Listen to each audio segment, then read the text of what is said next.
ọlọ́jọ́ ìbí ọ̀rọ̀ ẹ kò ní jẹ́ nira, ọ̀rọ̀ ẹ kò ní jẹ́ nira. Àjìyà rówó lò, ọ̀rọ̀ ẹ kò ní jẹ́ nira. Ọmọ òye eléré, ọ̀rọ̀ ẹ kò lè jẹ́ nira.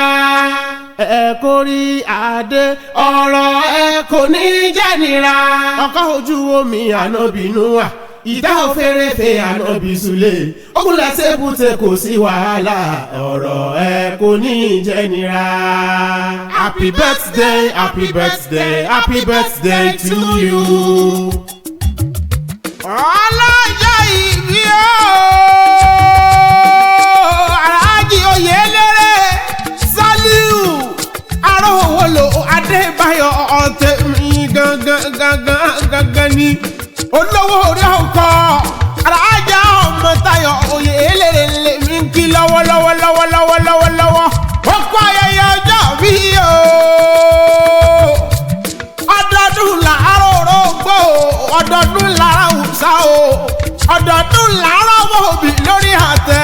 kọ́dún yìí ó sàn ọ́ sọ́wọ́ Arówólò mo kórí adé ọlọ́jọ́ bíi tó kárù rẹpẹtẹ ní ọjọ́ keje oṣù kọkànlá ọjọ́ òṣèpín oṣù òṣèpín ọjọ́ keje oṣù kọkànlá lágbára lọ́wọ́ Ọlọ́run ọba mi ò wá ní mo rí sanfún láíláíláíláíláí bó ṣe lè wù kó pẹ́ láyé tó bàbá mi ó bóníwá òní máa sáré ọmọ 7th of November tó ti dé náà nu ọpẹ́ ní fọ́lọ́run ọba mi ọba jíkí àní mo kórí adé o ìbíran bàbá tiẹ̀ ní dádé ìran bàbá tiẹ̀ níjọba ọmọ aládé o adé orí la fi ń bọ́ máa o irúkẹrẹ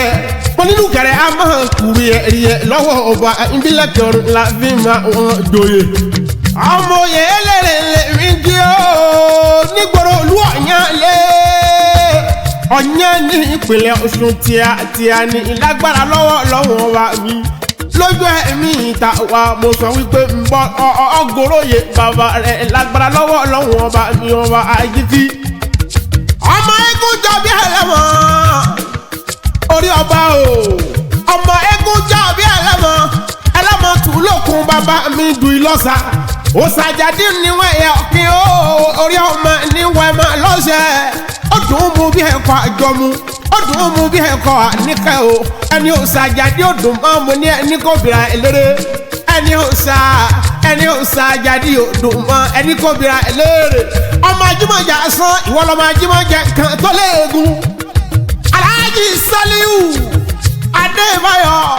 Oyelere Arówólò lèmi kí o ọmọ bàbá wa Ibrahim ayéla àgbẹ̀ Oyelere tó lè lé gbójọ́ sí kọ́lọ́wọ́ ọba kọ́dá kókó bá wà délẹ̀ fẹ́ni tó lọ Ibrahim ayéla àgbẹ̀ ọkọ̀ mọ́kẹ́yìndé o èjìdé òyìnlá kí ẹdún jọ bí ọmọ agbárí ìdírẹ́fẹ́rẹ́fẹ́ Ọlọ́run ọba kó jẹ́ kí ìyá wa kó pẹ́ fún wa ìdùnnú ni ká máa rí lórí rẹ̀ láyé ń bí. ẹlẹ́yọ̀ ní ṣáájú mo ní oníwájú oníṣẹ́yìn lágbára lọ́wọ́ Ọlọ́run ọba mi ó dilé àṣẹ tààrà o innama amruhu idha arada shay'an an yaqula lahu kun fayakun náà ni. bàbá Ibrahim lèmi kí o bàbá Kadija o bàbá Khalid bàbá Shakira lágbára lọ́wọ́ Ọlọ́run ọba mi bó ṣe lè kó pẹ́ láyé tó Arówólò orí adé o Prince Oyelere Saliu Arówólò Adébáyọ̀ lágbára lọ́wọ́ Ọlọ́run ọba mi adíwọ̀ onímọ̀ sàárè ọmọ báwo mi máa tún máa kì í lọ sí ìgboro ìlú ọ̀yàn o àti kì í sílé màmá lọ ìlú ọ̀yàn lé o ìwọ lọmọ èèyàn tí mo fi hàn mo jàre ọ̀rọ̀ wọn ti lẹ́yọ̀ èròjà títà mo tàtà o wíwá ní sísan lọ́sàn yẹ̀rú lóde ògbógi tó sùn náà kankan ìwọ lọmọ ògbóni ìyàn ọba pé ìtọ̀rọ̀ lọ́yẹ ògbó balẹ̀ ní tàrán o arìnrìn ilé wa níta sọ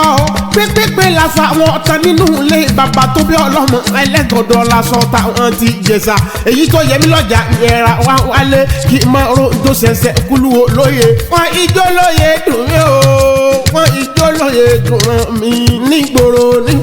ọ̀yàn lé ọlọ́yàn àfọ̀yàn kọ́ ṣe ń bẹ lálàáfíà ara ọba mi tó jẹ tí gbogbo ọ̀yàn ń dùn gbàngbà ọba Kìlání ibi wọn tún lọmọ pọmúlẹ́rọ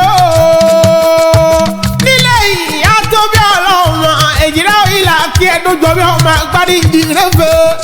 wọn lọmọ pọmúlẹ́rọ máa já alẹ́ kan òkúrò sọ òkú gbàgbá o òkú kan dúdú lójú ogun bí ó ṣe sọ bí ó ṣe wù irúurú nílà bàbá rí bí kókó bí èèwọ̀ bí kú bí àgbáàrin mo sọ wípé òkú múlẹ́rọ máa já alẹ́ kan òkúrò sọ òkú gbàgbá o bẹ́ẹ̀ni bánkẹ́ lálá o ìyàwó tiẹ̀ alájà ọmọtayọ yẹlẹ́rẹ̀ ọmọ mọ́gàjì aláwọ̀ ńlá ọmọ kélele lóní kémi ọmọ kétantan kí ọkọ ọmọ lọ́rẹ́ àfọ̀njá alimi tèmi ni ọmọ ajífi kálámù dáwọn lẹ́kọ̀ọ́ àwọn ṣe kọ́mpútà ìyàwó mi dáadáa gbogbo ẹbí gbogbo mọ̀lẹ́bí o àpéjú sọdún èyí náà ó jọ péjú ṣe tẹ̀mí sí lágbára lọ́wọ́ ọlọ́run ọba tèmi o Ọ̀ṣun lé téńté Ọ̀ṣun lé téńté Ọ̀ṣun lé téńté